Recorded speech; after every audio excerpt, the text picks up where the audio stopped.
గట్టిగా చూద్దాం. హల్లెలూయా, హల్లెలూయా. మంచిది దేవుని బిడ్డలారా, సాక్ష్యాలు విన్నాం కదా, చక్కటి సాక్ష్యాలు. మరి దేవుని యొక్క కార్యాలు కంటికి కనబడవు, చెవికి వినబడవు. దేవుని యొక్క కార్యాలు ఎప్పుడైనా సరే మనము భౌతికమైన నేత్రాలతో చూడాలి అంటే అది ఎంత మాత్రము సాధ్యపడని విషయం. అందుకనే పరిశుద్ధ గ్రంథంలో ఒక మాట రాయబడి ఉంది. దేవుడు తను ప్రేమించు వారికి ఏమి సిద్ధపరిచాడో అవి కంటికి కనబడలేదు, చెవికి వినబడలేదు, మనుషుని యొక్క హృదయానికి గోచరము కాలేదు. దేవుడు ఏవైతే సిద్ధపరిచాడో అవి ఈ కంటికి కనబడవు దేవుని ప్రేమించున్నవాడు. అలాగే పరిశుద్ధ గ్రంథంలో రోమీయులకు రాసిన పత్రికలో 8వ అధ్యాయంలో ఒక అద్భుతమైన మాట 28వ వచనంలో రాయబడి ఉంది. దేవుణ్ణి ప్రేమించు వారికి అనగా ఆయన సంకల్పము చొప్పున పిలువబడిన వారికి మేలు కలుగుటకై సమస్తమును సమకూడి జరుగుతున్నవి అని రాయబడి. దేవుణ్ణి ప్రేమించు వారికి అనగా ఆయన సంకల్పము చొప్పున పిలువబడుచున్న ప్రతి ఒక్కరికి కూడా మేలు కలగడానికే సమస్తమును సమకూడి జరుగుతుంది. స్తోత్రం చెప్పాలి. మరి 20 సంవత్సరాలు ఆ దీంట్లో ఉన్నారు. 1 సంవత్సరం 2 సంవత్సరాలు కాదు, 20 సంవత్సరాలు ఆ దీంట్లో ఉన్నారు. తర్వాత జరిగింది ఏంటంటే చాలా నష్టపోయారు, ఆర్థికంగా చాలా చితికిపోయారు. 20 లక్షలకు పైగా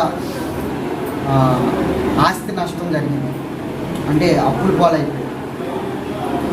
అలాంటి పరిస్థితుల్లో మరి సహోదరి జంట గారు మీ ఫ్యామిలీ దేవుడి సన్నిధికి రావడం జరిగింది. శివకొడిపాలెం ఆసన్ దేవవారం గ్రామం.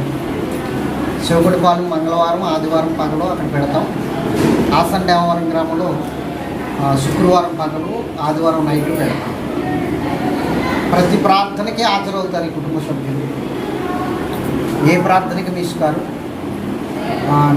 నెక్స్ట్ ఇంకోటి ఏంటంటే ప్రతిరోజు కూడా ఫ్యామిలీ అంతా ఫోన్ చేసి ప్రేయర్ చేయించుకుంటారు. కుటుంబం అంతా కూడా చాలా ఆసక్తితో ప్రార్థనా జీవితాన్ని ముందుకు కొనసాగిస్తూ ఉంటారు. అసలు ఎలాంటి పరిస్థితి వచ్చినా ప్రార్థన మాత్రము బద్దగించరు, ప్రార్థన మాత్రము వెనకంజు. ప్రార్థనకు ముందు ఇంపార్టెంట్ ఇస్తారు ఈ కుటుంబం, ప్రార్థనకు ముందు ప్రాముఖ్యత ఇస్తారు. ఏ చిన్న సమస్య అయినా సరే, చిన్నది పెద్దదని కాదు, ప్రతిదీ కూడా నా నోటీసుకి తీసుకొస్తాను. ఖచ్చితంగా నా దగ్గరికి ఆ సమస్యను తీసుకొస్తారు, ఆ సమస్య నిమిత్తం ప్రార్థన చేయిస్తారు. ప్రతి విషయంలో కూడా ప్రార్థన అవసరతను కోరుతారు. కాబట్టి ఈరోజు వారి జీవితంలో ఏదైతే వారు వెళుతూ చూశారో, ఏదైతే కొదువు చూశారో అది దేవుడు సమృద్ధిగా ఇచ్చాడు. ఈరోజు చాలా సమృద్ధి. అయితే దేవుడి కార్యాలు ఎలా ఉంటాయంటే మన పరిస్థితి అంతా అయిపోయింది అన్న టైంలోనే దేవుడు సమస్తమునిచ్చి లేవనెత్తుతాడు. వీరు దేవుని సన్నిధికి వచ్చేసరికి వీళ్ళ పరిస్థితి ఏమీ లేదు, ఇంకా అయిపోయింది మా పరిస్థితి అన్నట్లుగానే వచ్చారు. కానీ దేవుడు ఈ దినాన్ని ఉన్నతమైన స్థాయికి తీసుకొచ్చాడు. పరిశుద్ధ గ్రంథంలో ఒక మాట రాయబడి ఉంది. కీర్తనల గ్రంథము 30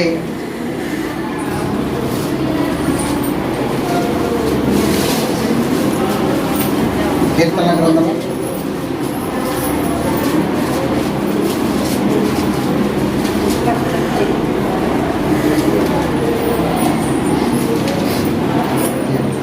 దేవునికి మహిమ కలుగుతుంది. 31వ అధ్యాయము 19వ వచనం. 31:19 నీ యందు భయభక్తులు గలవారి నిమిత్తము నీవు దాచించిన మేలు ఎంతో గొప్పది. నరుని ఎదుట నిన్ను ఆశ్రయించిన వారి నిమిత్తం నీవు సిద్ధపరిచిన ఆ మేలు ఎంతో గొప్పది. గట్టిగా స్తోత్రం. దేవుని యందు ఎవరైతే భయభక్తులు ఉంచి, ఆయన యందు ఎవరైతే నమ్మిక ఉంచి నిలబడతారో దేవుడు వారి నిమిత్తం దాచించిన మేలు చాలా గొప్పది. ఆ మేలు మనకి కంటికి కనబడదు, చెవికి వినబడదు. చాలా ఉన్నతమైన మేలుని దేవుడు సిద్ధపరుస్తాడు. ఇప్పుడు విన్న ఆ సాక్ష్యము మనం ఆలోచన చేస్తే ఎంత గొప్ప మేలో మనకు అర్థమవుతుంది. మరి ఈ మేలుతో ఆగిపోతే పరిస్థితి అంటే కాదు, ఇది ప్రారంభము మాత్రమే. మీరు దేవునిలో చూడబోయే ఆశీర్వాదం ఇంకా చాలా ఉన్నతంగా ఉందని దేవుడు మాట్లాడుతున్నారు. 20 సంవత్సరాల నుంచి దీంట్లో ఉంటున్నారు. గడిచిన 2019 మే నెలలో వాళ్ళ ఇంటి దగ్గర స్తుతికూటం పెట్టాం. మే నెలలో ఓన్లీ దైవజనులు 70 మంది దైవజనులు ఉన్నారు. ఓన్లీ బెతెస్దా రక్త ప్రణాళికలో ఆ 70 మంది దైవజనులు మట్టికి పిలుచుకుని స్తుతికూటం పెట్టుకున్నారు. ఓన్లీ దైవజనులు కూటం పెట్టుకున్నారు. ఇంట్లో గట్టిగా స్తోత్రం చెప్పాలి. ఆ 70 మంది దైవజనులతో ఆరాధన జరిగింది. ఆరాధన జరిగినప్పుడు ఆ ఇంట్లో ఒకటే కొదువు కనబడుతుంది, సొంత గృహం లేదు. సొంత గృహంలో జరిగితే ఎంత బాగుండు ఈ మీటింగ్ అనిపించింది. ప్రార్థన చేశాం. ఆ రోజున దేవుడు ఏం మాట్లాడుతున్నాడంటే 2020 అంటే 2019 మే నెలలో ఆ మీటింగ్ పెట్టాం. 2020 మే నెలకి దేవుడు మీకు గృహం ఇవ్వబోతున్నాడు అని దేవుడు మాట్లాడిస్తాడు. అనుకోకుండా నా నోటి ఆ ప్రవచనం వచ్చేసింది. మీకు 2020 మే నెల కల్లా మీ చేతికి గృహం రాబోతుంది. ఖచ్చితంగా దేవుడు మాట్లాడుతున్నాడు. ఈ మాట మీరు నమ్మండి, విశ్వసించండి, ఖచ్చితంగా ఆ మాట బట్టి మీకు ఆ గృహం వస్తుంది అని చెప్పినప్పుడు వారు నమ్మారు, విశ్వసించారు, అనుమానించలేదు. వారు ప్రతిసారి కూడా ప్రభా ఇదిగో నీ దాసుని ద్వారా మాట్లాడావు, మే నెలలో మరి గృహము మాకు సొంత గృహం ఇస్తానని మేము నమ్ముచున్నాం ప్రభా అని ప్రతి ప్రార్థనలోని జ్ఞాపకం చేసుకునేవారు. ఆ ప్రార్థన ద్వారా దేవుడు ఏం చేశాడంటే మన మే నెలలో ఈ గృహం రిజిస్ట్రేషన్ అవడానికి సహాయం. మన మే నెలలో 2020 మే నెలలో గృహం వీళ్ళకి చేతికి వచ్చేసింది. 2019 మే నెలలో దేవుడు ప్రవేశించాడు. 2020 మే నెలకి ఆ గృహం వాళ్ళకి చేతికి వచ్చింది. స్తోత్రం చెప్పండి. అయితే మొదట ఒక గృహం చూశారు, అంటే పాతదేది, కానీ ఆ గృహం దేవుడి చిత్తంలో లేదు కాబట్టి వెళ్ళి తిరిగి వచ్చేది లేదు. నాతో చెప్పారు వెళ్ళండి, అది దేవుని చిత్తంలో ఉంటే మీ చేతికి వస్తుంది, దేవుని చిత్తంలో లేకపోతే మీ చేతికి రాదు, మీరు ప్రయత్నించడం తప్పేం లేదు అని చెప్పండి. అయితే వెళ్ళారు, దేవుని చిత్తంలో లేదు, వచ్చేసారు. పాస్టర్ గారు ఇలా జరిగిందండి, మాకు ఆయనకి కొంచెం మనీ కాడ కొంచెం తేడా వచ్చింది, ఎంతో కాదు కొద్దిలోనే తేడా వచ్చిందంటే కొద్దిలోనే తేడా వచ్చిందంటే దేవుని చిత్తం కాదు, దేవుడే చూసుకుంటాడులే, కంగారు పడదు. ఒకవేళ దేవుని చిత్తం ఉంటే వాళ్ళ మీ దగ్గరికి వస్తారు, మీరు భయపడద్దు, ప్రార్థన చేసుకొని నేను ప్రార్థన చేస్తానని చెప్పేసి ప్రార్థన చేసుకుంటూ ఉండగా మళ్ళీ ఈ గృహం చూపించాడు. నేను గృహ దర్శనానికి వచ్చాను, వెళ్ళింటికి రొట్టె విరవడానికి ప్రతి నెల వస్తాను, నెల రొట్టె తీసుకొని వెళ్తాను. అయితే ఎప్పుడైతే ఆ గృహంకి రొట్టె విరవడానికి వచ్చానో వాళ్ళు అన్నారు, గంగాధరం గారు అన్నారు, పాస్టర్ గారండి ఒక గృహం ఉందండి, ఇంకా ఎవరికి చెప్పలేదు, మీరు చూసి ఓకే అంటే మేము ముందుకు వెళ్తాం, లేకపోతే మేము ముందుకు వెళ్ళాం, మీరు రెండు ఒకసారిని నేను ఒక్కడనే వచ్చాను, నన్ను తీసుకుని వచ్చి గృహం చూపించాను. ఈ గృహం చూపించినప్పుడు గృహం చూస్తుంటే దేవుడు మాట్లాడుతున్నాడు, వీళ్ళ కోసమే దాచించానన్నట్టు. దేవుడికి మళ్ళీ ఒకటే చెప్పాను గంగాధరం గారు, మీరు ఇంకెట్టి పరిస్థితుల్లోనూ ఆలోచించద్దు, ఇది మీదే, ముందుకు వెళ్ళిపోండి, ఇది మీదే, ముందుకు వెళ్ళిపోండి, చాలా బాగుంది గృహము, చాలా అద్భుతమైన రీతిలో దాచించండి అని చెప్పినప్పుడు వెంటనే వాళ్ళు ముందుకు ప్రశ్న అయిపోయారు. అయితే ఒక మాట చెప్పారు, నా దగ్గర రూపాయి లేదండి, అమ్మాయి వివాహం పెట్టుకున్నాం, అమ్మాయి వివాహం నిమిత్తం అమౌంట్ కావాలి, అలాగే అబ్బాయిని బయట దేశం పంపించాలి, చదువు జర్మనీ పంపించాలి, బయట దేశం. ఆయనకు అవుతుంది ఒక 20 లక్షలు 10 లక్షల వరకు. మళ్ళీ ఇప్పుడు ఈ గృహం అంటే 45 లక్షల రూపాయలు ఇట్టి గృహం కొనాలంటే 45 కదా, 45 లక్షలు పెట్టి గృహం కొనాలంటే మా వల్ల అవుతుందా పాస్టర్? నీ వల్ల మా వల్ల ఏమవుతూ, సర్వశక్తుడైన దేవుడు మాట్లాడుతున్నాడు కాబట్టి మీరు ఏమాత్రం ఆలోచించకుండా ముందుకెళ్ళిపోండి అని చెప్పినప్పుడు దేవుడు అద్భుతంగా వాళ్ళ పక్షంగా ఉంది. వాళ్ళకి ఏమాత్రం కూడా ఆలోచించకుండా పాస్టర్ గారు చెప్పారంటే ముందుకు వెళ్ళిపోవడానికి మనం ఆలోచించొద్దని కుటుంబం అంతా ఏకీభవించి ముందుకు వచ్చేసారు. ఎప్పుడైతే ముందుకు వచ్చారో దేవుడు అన్ని చకచక ముందుకు అన్ని ఏర్పాట్లు చేసి దేవుడు గొప్ప కార్యం చేశాడు. అడగకుండానే నాతో ఆయన చెప్పిన మాట ఏంటంటే, అడగకుండానే బంధువులు కూడా, అడగకుండానే స్నేహితులు కూడా సహాయం చేశారండి ఈ విషయం. దేవునికి స్తోత్రం చెప్తాను. అంత గొప్ప కార్యం దేవుడు ఈ గృహస్థుల పట్ల చేశారు.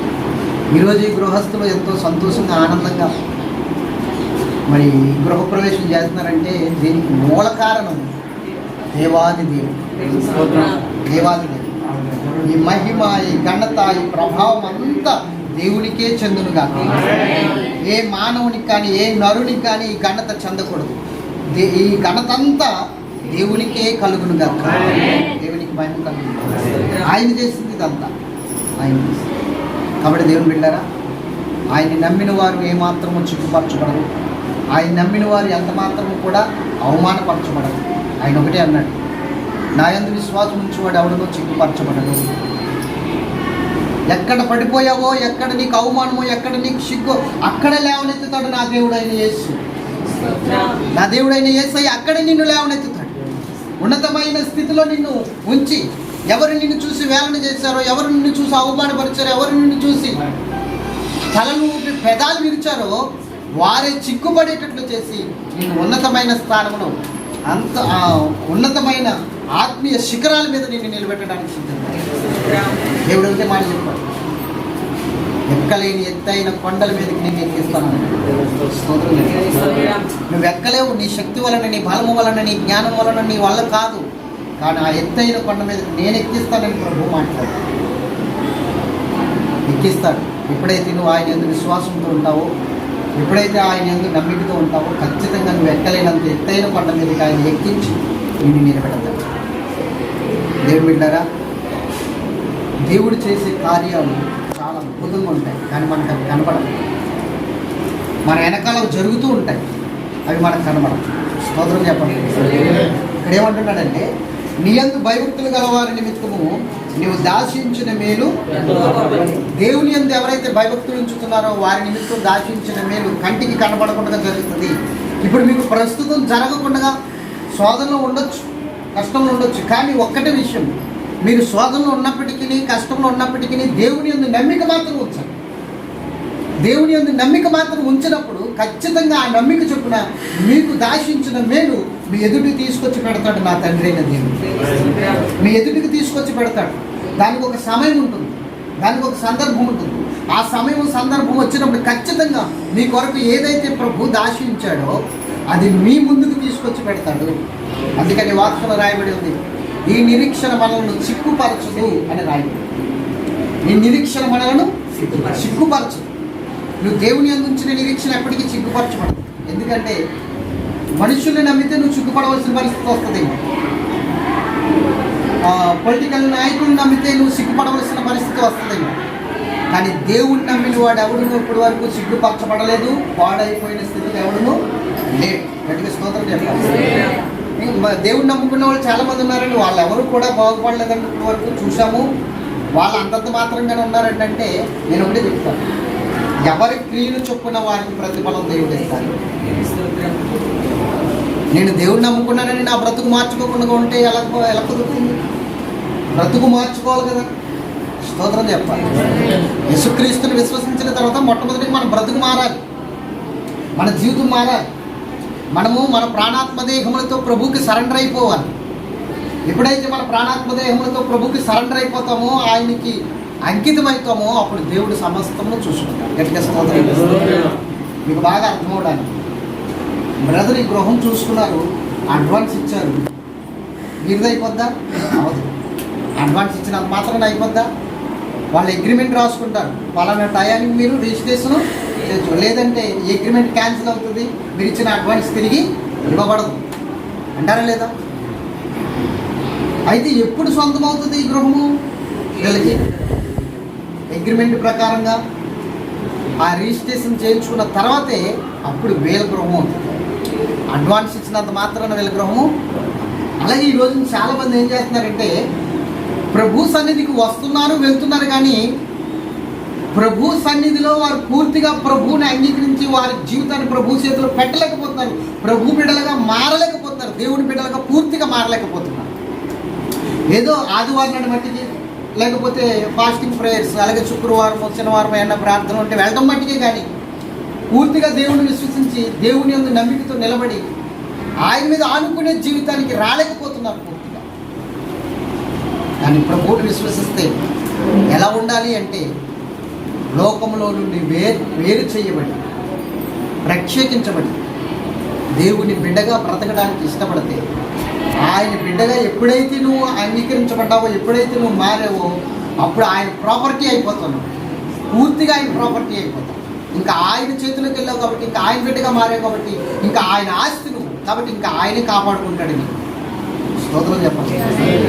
ఈ ఇంటిని కొన్నారు, ఇప్పుడు ఇంటిని శుభ్రం చేసుకోవడం, భద్రం చేసుకోవడం, కాపాడుకోవడం అంతా జరుగుతుంది కదా. ఇంకా అలాగే దేవుడు ఎప్పుడైతే తన సురక్తనిచ్చి మనల్ని కొనుక్కున్నాడో, అప్పుడు మనం ఇంకా ఆయన వారిని. ఎప్పుడైతే నువ్వు నమ్ముతావో, ఆయన సురక్తనిచ్చి మనల్ని కొనుక్కున్నాడు అని ఎప్పుడైతే నమ్ముతారో, అప్పుడు పూర్తిగా ఆయన సరెండర్ స్తోత్రం చెప్పాలి. మీరు విలువ పెట్టి కొనబడిన వారు కనుక మనుషులకు దాసులు కాకుడి అని రాయబడి. మనం కొనబడ్డాం. ఎలా కొనబడ్డామంటే, యేసుక్రీస్తు ప్రభువారు తన సొంత ప్రాణాన్ని, సొంత రక్తాన్ని మనం ఆశపెట్టడానికి యేసుక్రీస్తు ప్రభు దగ్గరికి చేరగలుగుతాడో వాడు నూతన సృష్టిగా మార్చబడతాడు. వాడి పాపము నుండి, వాడి అపరాధము నుండి, వాడి శాపము నుండి వాడు విడిపించబడి యేసుక్రీస్తు నామంలో నూతన సృష్టిగా మార్చబడి ఆయన అన్నాడు, ఎవడైనా క్రీస్తునందు ఉన్న ఎడల వాడి నూతన సృష్టి, పాతవి గతించిన సమస్తమును క్రొత్తవాయి. సమస్తం క్రొత్తవాగుతాయి అంటే యేసుక్రీస్తు నామంలో మనం నూతన పరచబడుతున్నాము. మన పాప జీవితము పోతుంది, మన యొక్క లోక సంబంధమైన బ్రతుకు పోతుంది. ఒక ప్రత్యేకమైన జీవితం మనకు వస్తుంది. ఒక ప్రత్యేకమైన జీవితం మనకి ఏర్పరుస్తాడు దేవుడు. గట్టిగా స్తోత్రం. ఎప్పుడు కూడా మానవుని పాపము లోక సంబంధమైన మన పుణ్య కార్యాల వల్ల, మన దాన ధర్మాల వల్ల, లేకపోతే మనం చేస్తున్న ఈ యొక్క యోగాల యజ్ఞాల వల్ల, పూజలు చేయడం వల్ల, వ్రతాలు చేయడం వల్ల, లేకపోతే పుణ్య నదుల్లో మొలగడం వల్ల, తీర్థయాత్రలకు వెళ్ళడం వల్ల మన పాపము పోవడానికి సృష్టికర్త అయిన దేవుడే ఒక ఏర్పాటు చేశాడు. అదే మహాయజ్ఞం.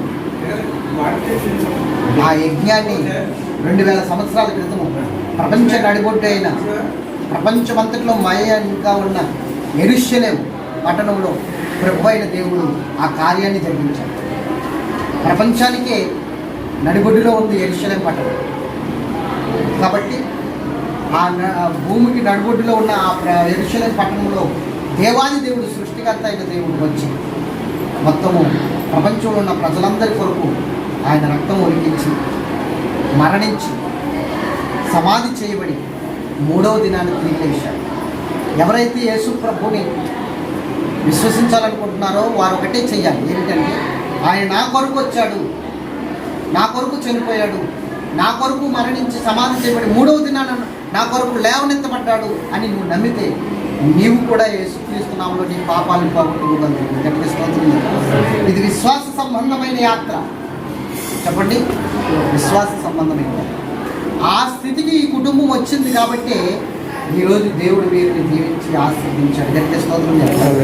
నేను అదే చెప్తున్నాను. ఎందుకంటే ప్రభువుని నమ్ముకున్న వారు చాలామంది ఉన్నారండి. వారు ఎందుకు అలా ఉన్నారు అంటే నేను చెప్తున్నాను, వారు ప్రభువుని నమ్ముకున్నది కేవలం లోకంలో బ్రతకడం కోసం, లోకంలో ఉన్న వాటిని పొందుకోవడమే కోసమే. కానీ ఈ ప్రాసెస్ అంటే పాప క్షమాపణ కావాలి, నా పాపాలు పోవాలి, నా అపరాధాలు పోవాలి, నేను నూతన సృష్టిగా మార్చబడాలి, ఆయన ఒక్కటి నిజమైన దేవుడు అని తెలుసుకుని ఆయన దగ్గరికి రావట్లేదు. ఈ లోకంలో ఉన్న అవసరాల కోసం వస్తున్నారు కాబట్టి వారు అంతంత మాత్రముగానే ఉండగలుగుతున్నారు. గట్టి స్తోత్రం చెప్పండి. ప్రభువుని నమ్ముకున్న ప్రతి ఒక్కరూ ఆశీర్వదించబడతారంటే ప్రతి ఒక్కరూ కాదు, ఎవరైతే ఈ విధంగా నమ్ముకుంటారో. ఏ విధంగా? యేసుక్రీస్తు నిజమైన దేవుడని, ఆయన ద్వారానే పాపక్షమాపణని, నేను గనక ఈ లోక యాత్రను ముగించగలిగితే పరలోకంలో నాకంటూ ఒక స్థానాన్ని ఆయన ఏర్పరుస్తాడని ఎప్పుడైతే నువ్వు నమ్ముతావో వారికి ఈ లోకంలో కూడా, అంటే ఇహపరములలో కూడా ఏ కొదువ లేకుండా దేవుడు సమృద్ధి ఇస్తాడు. గట్టిగా స్తోత్రం చెప్పాలి. ఈ విధంగా విశ్వసించాలి. ఈ కుటుంబము ఈ విధముగా విశ్వసించి ముందుకు కొనసాగారు కాబట్టి దేవుడు వారిని దీవించి ఈ స్థాయిలో నిలబెట్టాడు. ఈ రోజున మనమందరం కూడుకుని వీళ్ళ ద్వారా దేవుడిని మహిమపరుస్తున్నాం, వీళ్ళకి చేసిన కార్యం. అందుకే పరిశుద్ధ గ్రంథంలో 118 అధ్యాయంలో ఒక అద్భుతమైన రాయబడింది. 118 కీర్తనల గ్రంథంలో, ఇది యెహోవా ఏర్పాటు చేసిన దినము, దీని యందు ఉత్సాహించి సంతోషించను. స్తోత్రం చెప్పాలి. ఎవరు ఏర్పాటు చేశారు? ఏదో ఒక రోజున ఈ దినం వస్తుందని దేవుడు ఏర్పాటు చేశాడు. ఇది మనకి ఇచ్చాడు. దీని వల్ల మనం అందరం కలిసి ఆనందిస్తున్నాము, సంతోషిస్తున్నాము. గట్టిగా స్తోత్రం చెప్పాలి. దేవుడికి మహిమ కలుగును గాక. ఎంతమందికి అర్థమైంది దేవుడు వాళ్ళు చెప్పండి. ఆయన ఎందుకు భయభక్తులు గలవారికి ఆయన దాచించిన మేలు, ఆయన ఎందుకు భయభక్తులు ఉండాలి. ప్రతి దాని విషయంలో కూడా ఆయన ఎందుకు భయపడుతూ ముందుకు కొనసాగితే ఏ లోటు ఉంచుతాయి. తర్వాత ఇంకొక మాట కింద అక్కడ రాయబడింది, నరులు ఎదుట ఆయన ఆశ్రయించిన వారికి ఆయన సిద్ధపరిచిన మేలు. నరులు ఎదుట ఆశ్రయించడం ఏంటి? ఈరోజు ప్రభువుని నమ్ముకోవడం అంటే లోకంలో ఎంత హీనంగా ఉందో చెప్పండి. అవునే కదా. దేవుడిని నమ్ముకోవడం అంటే ఏమంటున్నారంటే, ఏంటి నువ్వు దిగిపోయావా అంటున్నారు. ఏదో గోతులో ఉండి గోతులకు దిగిపోయినట్లు, ఏదో గొంట్లోకి దిగిపోయినట్లు మాట్లాడుతున్నారు. గట్టిగా స్తోత్రం చెప్పాలి. నువ్వు దిగిపోయావా? ఎన్నాళ్ళైంది నువ్వు దిగిపోయి? అసలు వాస్తవంగా దిగిపోయింది వాళ్ళు మనం బయట ఉన్నాం. గట్టిగా స్తోత్రం చెప్పాలి. వాళ్ళకి తెలియకుండా వాళ్ళు దిగిపోయారు గోతులో, వాళ్ళకి అర్థం కావట్లేదు. మనం పైన ఉన్నాం. అప్పుడు మనం ఏమన్నానంటే, నేను తెలుసుకుని గోతుల నుంచి పైకి వచ్చాను, నువ్వే గోతులు ఉన్నావు, చెయ్యిస్తాను పైకి రా అని చెప్పాలి. గట్టిగా స్తోత్రం చెప్పాలి. నేను పైకి వచ్చేసాను ఆల్రెడీ తెలుసుకుని, ఇప్పుడు నువ్వే దిగిపోయి ఉన్నావు, నీకు చెయ్యిస్తాను పైకి రా అని చెప్పాలి. గట్టిగా స్తోత్రం చెప్పాలి. ఈరోజు ప్రభువుని విశ్వసించడం అంటే, దేవుడిని నమ్మటం అంటే ఏదో కులం తక్కువ వాడి దేవుడిగా. నేను సౌదర్స్ కుటుంబంలో పుట్టిన వ్యక్తిని. దేవుడు అంటే ఒకప్పుడు నేను అసహించుకున్నాను, వేళను చేశాను. ఎక్కడైనా క్రిస్టియన్ స్పాట్ కనపడితే చింపేసేవాడిని. ఎవరైనా పాంప్లెట్లు ఇస్తే అగ్గిపొల్లేసి అంటించేసేవాడిని. ఆయన మా దేవుడు కాదని చాలా దారుణంగా చెప్పిన వ్యక్తిని. అలాంటి పాస్టర్లను తిట్టాను, వెళ్ళిన వారిని తిట్టాను. ఇలాగే ఎవరైనా వెళ్తుంటే, లేడీస్ వెళ్తుంటే వాళ్ళని ఏమని ఉండంటే, భర్తలు బతికుండగానే ముసుగులు వేసుకుని బొట్లు తీసేసుకుని వెళ్తున్నారు, వీళ్ళు చేసే పని ఆయన బాగుందని తిట్టేవాడిని, ధ్యానం చేసేవాడిని. గట్టిగా స్తోత్రం చెప్పాలి. అంత భయంకరమైన వ్యక్తిని. కానీ దేవుడు ఏం చేశాడంటే, ఆ మాటలన్నింటినీ నన్ను పడమన్నాడు. గట్టిగా స్తోత్రం చెప్పాలి. నేను ఎంత తిట్టానో ఇప్పుడు అవన్నీ, అవును నువ్వు ఏమి విత్తుచున్నావో ఆ పంటనే కోస్తావు. గోధుమలు ఎత్తి వరిని కొయ్యలేవు కదా, వరి పంటని ఎత్తి గోధుమ పంటను కొయ్యలేవు కదా. నువ్వు ఏమి విత్తుచున్నావో ఆ పంటనే కోస్తావు. దేవుడు ఎప్పుడు ఎక్కిరించమా. దేవుడు బిడ్డలారా, ఇప్పుడు మనం ఆలోచన చేస్తే ఇలాగే చూస్తున్నారు. అందుకని చాలామంది ఏం చేస్తున్నారంటే, దేవుడిని నమ్ముకున్నామంటే తక్కువగా చూస్తున్నారని, హీనంగా చూస్తున్నారని, బంధువులు ఎవరు పట్టించుకోవట్లేదని, రావట్లేదని, ఏ కార్యక్రమానికి మనల్ని పిలవట్లేదని, కులం నుంచి వెలివేస్తున్నారని, బంధువర్గం నుంచి వెలివేస్తున్నారని చాలామంది ఏం చేస్తున్నారంటే రహస్య క్రైస్తవులుగా జీవిస్తున్నారు. కొంతమంది లోపలే ప్రార్థన, బయటికి మాత్రం అందరితో కలిసి ఉంటారు, లోపల మాత్రం ఇంట్లో ప్రార్థన చేసుకుంటారు. ఇలాగ రహస్య క్రైస్తవులు ఉన్నారు చాలామంది. ఎందుకంటే సమాజానికి భయపడి, సంఘాలకు భయపడి, కులానికి భయపడి రహస్య క్రైస్తవులు ఉన్నారు. కానీ దేవుడు ఏమన్నాడంటే, నరుల ఎదుట ఆయన ఆశ్రయించిన వారికి, అంటే నరుల ఎదుట ఆశ్రయించాలి. ఎవరేమనుకున్నా పర్వాలేదు, ఎవరు మమ్మల్ని నిందించినా పర్వాలేదు, ఎవరు మమ్మల్ని దూషించినా పర్వాలేదు, ఎవరు మమ్మల్ని వెలివేసినా పర్వాలేదు, దేవుడు మాతో ఉంటే చాలు అన్నట్లుగా నరులు ఎదుట ఎవరైతే గొప్పగా ఆయన గురించి సాక్ష్యం చెప్తారో, మేము ప్రభు బిడ్డలమని ఎవరైతే ధైర్యంగా నిలబడతారో, ఎవరున్నా లేకపోయినా సపరేట్గా జీవించడానికి ఇష్టపడతారో, వారి నిమిత్తం దేవుడికి ఆశించిన వీళ్ళు ఎంతో గొప్పది. ఈ రోజున చాలామంది ఆ విధంగానే ఉన్నారు, రహస్య క్రైస్తవులు. కానీ ఈ కుటుంబం అలా కాదు. ఎవరు ఏమనుకున్నా పర్వాలేదండి, మాకు దేవుని మూలంగానే జరగలే ఏం జరిగినా అని అమ్మాయి ఫంక్షన్ విషయంలో గ్రాండ్గా క్రిస్టియన్స్ పద్ధతి ప్రకారంగానే చేశారు ఎంగేజ్మెంట్. ఇప్పుడు గృహప్రవేశం కూడా అలాగే చేస్తున్నారు. ఇంకా అనేక విషయాలు. ఈరోజు సమాజానికి, సంఘానికి భయపడేవాడు దేవునికి ఏమాత్రం పాత్రుడు కాడు, ప్రీతి పాత్రుడు కాడు. దేవుని మూలముగా నువ్వు చేయగలగాలంటే ఎవరినైనా సరే నువ్వు లెక్క చేయకుండా, ఎవరైనా సరే లెక్క చేయకుండా దేవుణ్ణి మాత్రమే నువ్వు దృష్టిలో పెట్టుకుని దేవుడికి భయపడగలిగితే దేవుడు ఉన్నతముగా 100 రెట్ల ఆశీర్వాదాన్ని దేవుడు నీకు ఇవ్వడానికి సిద్ధంగా ఉన్నాడు. గట్టిగా స్తోత్రం. హల్లెలూయా. ఎవరైనా మీలో రహస్య క్రైస్తవులు ఉంటే ఇప్పటికైనా నువ్వు బయటికి రండి. స్తోత్రం చెప్పలేదు, బహిరంగంగానే క్రైస్తవులు అన్నమాట. గట్టిగా స్తోత్రం చేస్తారు. దేవుడు బిడ్డలారా, దేవుడే మనకి నిజమైన దేవుడు ఆయన ఒక్కడే. నిజమైన దేవుడు ఆయన ఒక్కడే. కారణం క్రైస్తవులు అందరూ ఆయన ఆరాధించడానికి కారణం ఏంటి? ఎవరిని ఆరాధించుకోవడానికి కారణం ఏంటంటే మానవ నిమిత్తమై ప్రాణం పెట్టింది ఆయన ఒక్కడే కాబట్టి. స్తోత్రం చెప్పాలి. మన హిందూ ధర్మం ప్రకారంగా దుష్ట శిక్షణ శిష్ట రక్షణ ఉన్నాయి కదా. దుష్ట శిక్షణ శిష్ట రక్షణ అంటే అర్థం ఏంటి? దుష్టుల్ని శిక్షించడం, పాపుల్ని సంహరించడం, మంచివారిని భక్తి పనులు ఉన్నవారిని బ్రతికించడం, వాళ్ళని కాపాడడం. అంటే పాపులైన వారిని చంపేయడమే. ఇది హిందూ ధర్మం ప్రకారంగా, అంటే మన ధర్మం ప్రకారంగా, మన ధర్మశాస్త్రం ప్రకారంగా కొనసాగుతుంది దుష్ట శిక్షణ శిష్ట రక్షణ. అయితే నీ భక్తి పనులు ఎవరున్నారో చూద్దాం. చూస్తే ఎవడునూ లేడు, అందరూ పాపులు. చెప్పండి, నేను నీతిమంతుడిని అని చెప్పగలిగిన వారు ఎవరైనా ఉన్నారా? నేను నీతి పరురాలని అని చెప్పగలిగిన వారు ఎవరైనా ఉన్నారా? ఎవరూ లేరు. అందరూ పాపము చేసి దేవుడు అనుగ్రహించు మహిమను పొందలేము. ఇప్పుడు దుష్ట శిక్షణ మొదలు పెడితే భూమి మీద ఒక్కడు ఉంటాడా? చెప్పాలి. దుష్ట శిక్షణ మొదలు పెడితే భూమి మీద ఒక్కడు ఉంటాడా? ఎవ్వరూ ఉండరు. ఎందుకంటే అందరూ దుష్టులే కాదా? చెప్పండి. మన అంతరంగమే పాపపు ఊబెండి. మీ మనస్సాక్షిని అడగండి. మీ మనస్సాక్షి మీకు ఎదురు తిరగకపోతే నన్ను అడగండి. ఖచ్చితంగా మన అంతరంగము, మన హృదయం ఘోరమైన వ్యాధి కలది, మోసకరమైనది. దాన్ని గ్రహించుకోగలిగిన వాడు ఎవరు? అంత భయంకరమైన పాపం. మరి ఇప్పుడు దుష్ట శిక్షణ మొదలు పెడితే భూమి మీద ఎవరైనా ఉంటారా? అందరినీ చంపుకుంటూ వెళ్ళాలి. అలాంటి టైంలో పాపులను రక్షించడానికి ఒక ఆయన ఉన్నాడని తెలిస్తే చెప్పాలి.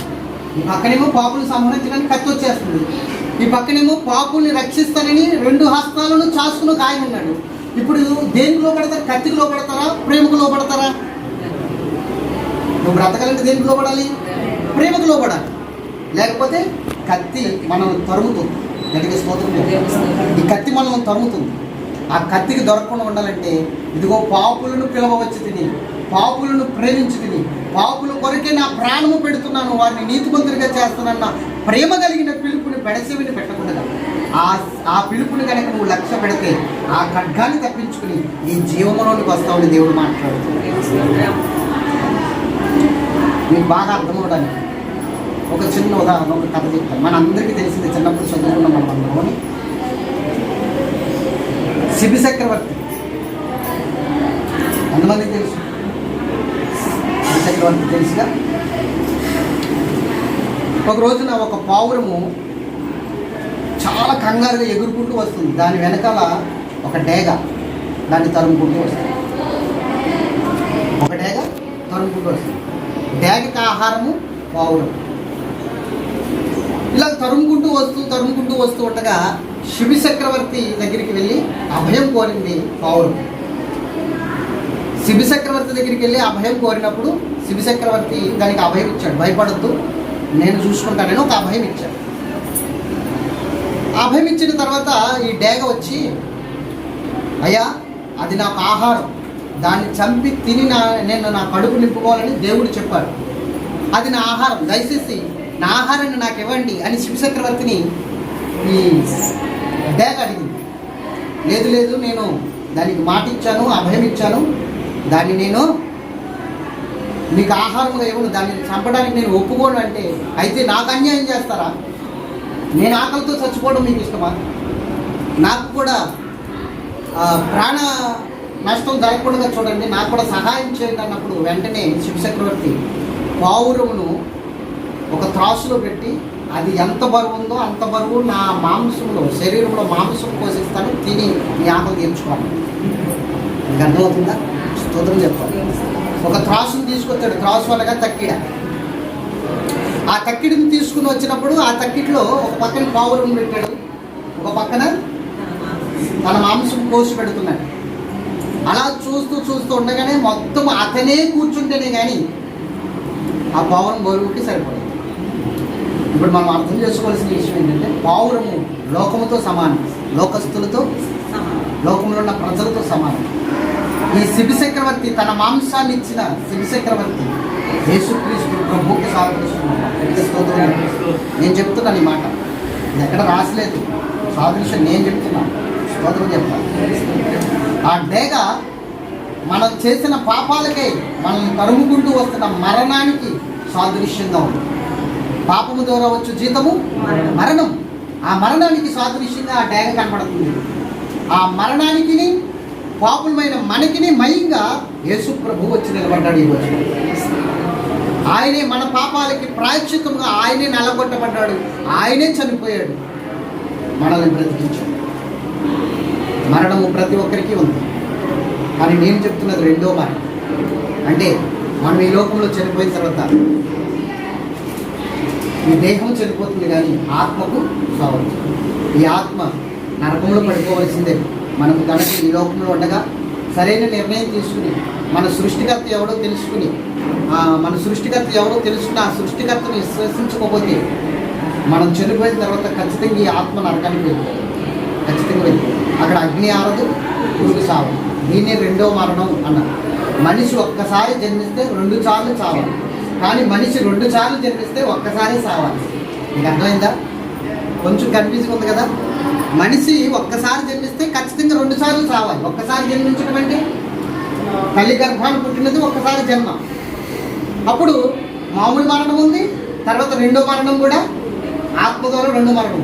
కానీ 2 సార్లు జన్మిస్తే ఒక్కసారి ఈ శరీర సంబంధమైన మరణమే ఉంది, ఇంకా ఆత్మ సంబంధమైన మరణం లేదు. 2 సార్లు జన్మించడం అంటే 1 తల్లి గర్భంలో జన్మించడం, 2 యేసుక్రీస్తు నామములో జన్మించడం. అది 2 సార్లు జన్మించడం. నువ్వు 2 సార్లు జన్మించినట్లయితే ఒక్కసారి ఉంది నీకు సావు. అది కూడా ఈ లోక సంబంధం సావే. పరలోకంలో ఇంకా నీకు సావు, నీ ఆత్మ ఇంకా నరకానికి వెళ్ళదు. కాబట్టి తల్లి గర్భాన పుట్టినది ఎవరైనా సరే మరలా యేసుక్రీస్తు నామములో 2వ జన్మ ఎత్తవలసిందే. అట్టి వారిని దేవుడు తన రాజ్యానికి సిద్ధపరచడానికి, ఇహ పరలోకంలో కూడా ఉన్న ఆశీర్వాదాలన్నీ ఇవ్వడానికి ఆయన సిద్ధంగా ఉన్నాడు. చెప్పండి. యెహోవాయందు భయభక్తులు గల వారి నిమిత్తం దాశించిన మేలు గొప్పది, నరులు ఎదుట ఆయన ఆశ్రయించిన వారి మేలు ఎంతో గొప్పది. స్తోత్రం చెప్పాలి. కాబట్టి ఈ దినాన్ని వాక్యం మీకు అర్థమైందని నేను విశ్వసిస్తాను. ఎంతమందికి అర్థమైంది? దేవుని బిడ్డలారా, దేవుని వాక్యం ద్వారా మీరు ఆదరించబడాలి, దీవించబడాలి. ఈ మాటలు దేవుడు దీవించును గాక, మీ అందరినీ దేవుడు ఆశీర్వదించును గాక, మీ కుటుంబ సభ్యులను ఇంకా ఉన్నతంగా దేవుడు దీవించి ఆశీర్వదించును గాక. ఆమె ప్రార్థన చేసుకున్న శరీరంలో పాల్గొని ఈ ఆరాధన క్రమాన్ని ముగించుకున్నాం. ప్రార్థన. ప్రేమ కలిగిన తండ్రి, నీకు వందనాలు. సమస్తాన్ని మీరు దర్శించండి. నీ దాసు కొడుక జాషు గారి యొక్క గృహప్రవేశం, ఈ గృహాన్ని నేను వారికి ఇచ్చి ఉన్నారు ప్రభా. ఈ యొక్క నూతన గృహంలో గృహప్రవేశ వేడుకలు కొన్ని మాటలు చెప్పడానికి సహాయం చేశారు. ఈ మాటను బట్టి ప్రతి ఒక్కరిని, బంధుమిత్రులను అందరినీ కూడా ఆశీర్వదించండి, మీ కృపలో నిలబెట్టండి, ఆదరించండి. ఇంకనూ 100 రెట్లు 100 రెట్లు ఆశీర్వాదం మీ కుటుంబ సభ్యులు ఫలించేటట్లు, ఆ ఫలాలు అనుభవించేటట్లు సహాయం చేయండి. యేసు నామమున అడుగుచున్నాము తండ్రి. ఆమేన్.